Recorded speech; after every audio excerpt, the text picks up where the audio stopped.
रात के ठीक 6 बजे जैसे ही सूरज अरावली की पहाड़ियों के पीछे छिपता है, राजस्थान के अलवर जिले में मौजूद एक जगह पर सन्नाटा उतर आता है। हवा अचानक भारी हो जाती है, पेड़ों की शाखाएं बिना वजह हिलने लगती हैं और उस वीरान खंडहर के अंदर ऐसा महसूस होता है जैसे कोई आपको देख रहा हो।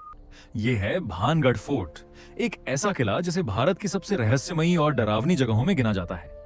कहा जाता है कि यहाँ सूरज ढलने के बाद जाना मना है और जो भी इस नियम को तोड़ता है वो कभी पहले जैसा वापस नहीं लौटता। लेकिन सवाल है, क्या सच में यह किला भूतिया है या इसके पीछे छिपा है कोई ऐसा इतिहास जिसे लोगों ने डरावनी कहानियों में बदल दिया? आज हम जानेंगे भानगढ़ किले का वो रहस्य जिसने सदियों से लोगों को डराया भी है और आकर्षित भी किया है। राजस्थान की अरावली पहाड़ियों के बीच बसा भानगढ़ कभी एक समृद्ध और खूबसूरत नगर हुआ करता था। इस किले का निर्माण 16वीं शताब्दी में राजा भगवंत दास ने करवाया था। यह वही भगवंत दास थे जो आमेर के राजघराने से जुड़े थे। किले का नाम उनके बेटे माधो सिंह के छोटे भाई भान सिंह के नाम पर रखा गया था। उस समय भानगढ़ सिर्फ एक किला नहीं था, बल्कि एक पूरा विकसित नगर था। यहाँ बाजार थे, महल थे और हजारों लोग रहते थे।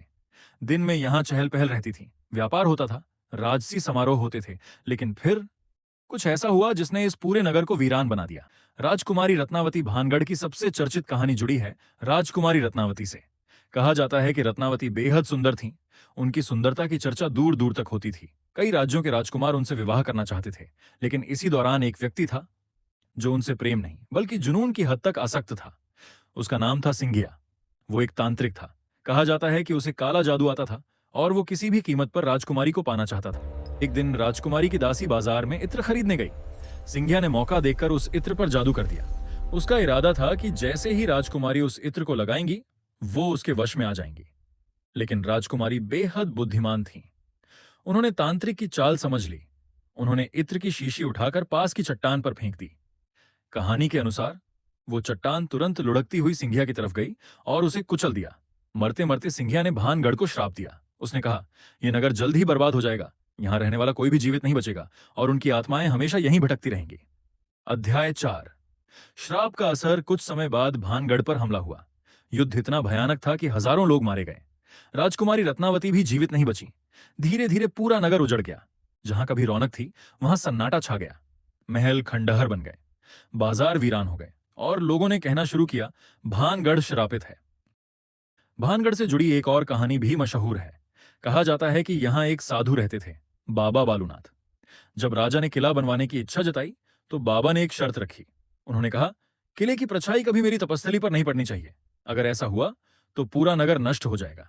शुरुआत में यह नियम माना गया, लेकिन बाद में एक राजा ने महल की ऊंचाई बढ़ा दी। जैसे ही उसकी परछाई बाबा की तपस्थली पर पड़ी, भानगढ़ विनाश की ओर बढ़ गया। आज अगर आप भानगढ़ जाएंगे तो आपको वहां टूटे हुए महल, वीरान गलियां और खामोश मंदिर दिखाई देंगे। दिन में यहां पर्यटक घूमते हैं, लेकिन शाम होते ही सब बाहर निकल जाते हैं, क्योंकि भारतीय पुरातत्व सर्वेक्षण यानी आर्कियोलॉजिकल सर्वे ऑफ इंडिया ने यहां बोर्ड लगा रखा है, सूर्यास्त के बाद और सूर्योदय से पहले प्रवेश वर्जित है। यही बोर्ड इस जगह को और रहस्यमयी बना देता है। लोग सोचते हैं, अगर यहां कुछ नहीं है तो रात में जाने से मना क्यों किया गया है? डरावने अनुभव। कई लोगों ने दावा किया है कि उन्होंने यहां अजीब चीजें महसूस की हैं। किसी ने कदमों की आवाज सुनी, किसी ने चीखें सुनी, किसी को लगा कि कोई उनका पीछा कर रहा है। कुछ लोगों ने कहा कि रात में यहां औरतों के रोने की आवाज आती है। हालांकि इन दावों का कोई वैज्ञानिक प्रमाण नहीं मिला।